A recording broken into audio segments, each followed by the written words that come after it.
Welcome to the Record Night Podcast. I'm Colin. Okay, so something a little bit different coming your way here. One of the pieces of feedback I've gotten about the podcast from the dozen or so listeners, and by the way, if you're listening to the podcast, thank you very much. We really appreciate it. I heard from more than one person that nobody knows who anybody is on this show, and I think that's fair. So I thought I would address that and release a little introduction for each member of the podcast. And we're going to start with Joe.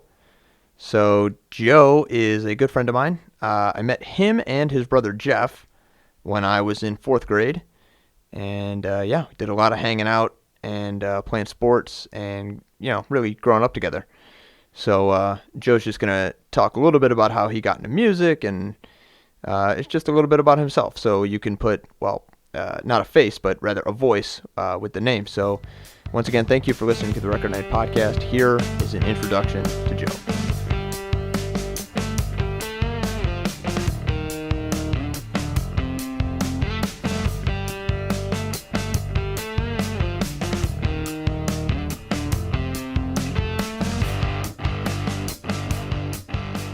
Yeah, so how I got into music was my family used to take like car rides like through the we call it the Metro Parks. It's like a valley that goes through Cleveland.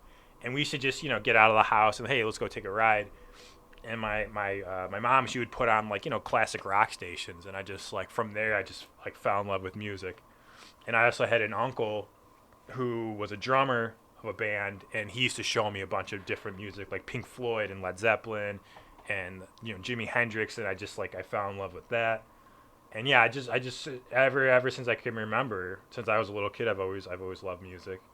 Just listening to music. I was never really interested in like playing any instruments or anything.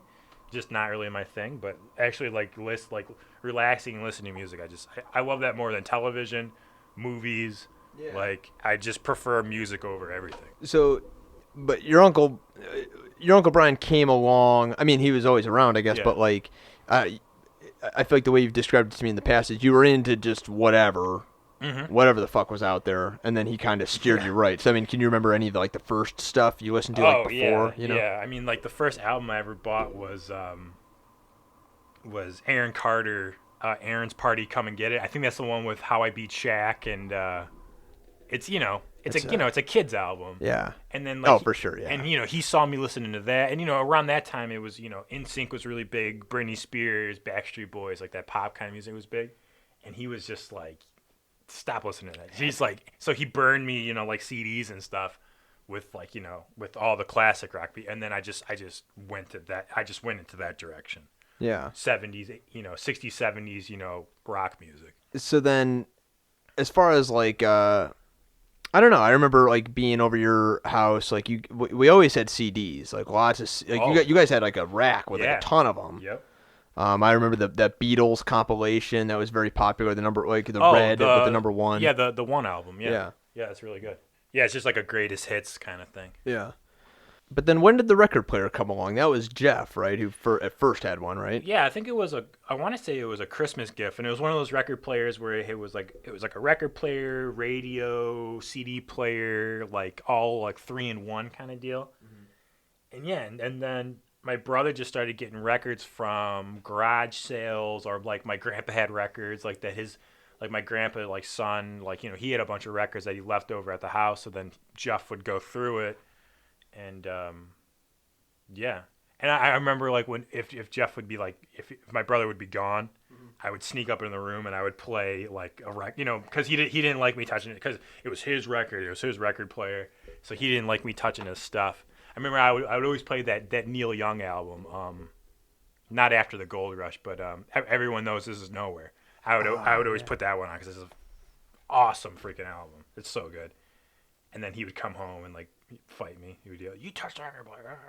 Yeah, I recall changing the speed so they would sound like the Chipmunks. Like he'd be listening to a record, he'd just turn it, he'd get all fucking mad. Yeah, and reasonably so. You shouldn't do that, But it was just fun to piss him off at the time. Right. But yeah, music has always been a part of my life since I could remember, and I don't feel like it's going anywhere anytime soon. I feel like it's always going to be there. I know we've talked about it before, but do you have somebody who like you first like? I mean, do you have a favorite artist that you would just pick off the top of your head? I mean, when I was in high school, it was Silversun pickups. That was my favorite Okay, artist. yeah. I think I told the story on the podcast before during the Silversun pickup. But I woke up in the morning, listened to them on the radio. Oh yeah. Thought it was real catchy. Then I just fell in love. But I think if I had to pick one, it'd be Rage Against the Machine. Okay. That's Yeah. number one. I mean, I have a tattoo. Yeah. Like if you're gonna go that far to get a tattoo, I mean, you better Yeah. like the band. First time I heard Rage Against the Machine was on a video game, and that's another way where I really discovered music was in video Yeah. game soundtracks and stuff. There was a game I had. It was Dave Mura's Pro BMX 2. Okay. It was a biking game, and they had, I want to say it was not, was it Wake Up or Guerrilla Radio, one of the two. But that was the first time I ever heard Rage Against the Machine was from that game, and then I can't remember how I discovered them again after that, but yeah, they're just, that was the first time I realized that music could have a message, Yeah. and that's what I fell in love with. Yep. It wasn't just like this pop song where they're just talking about love and just your whatever. normal run of the mill stuff. They were talking about real issues that you could look up on the computer, and like, these were real events, and Yeah. I thought that was really cool. Yeah. And just like their whole just like sticking it to the man kind of thing, I just think is awesome. Yeah.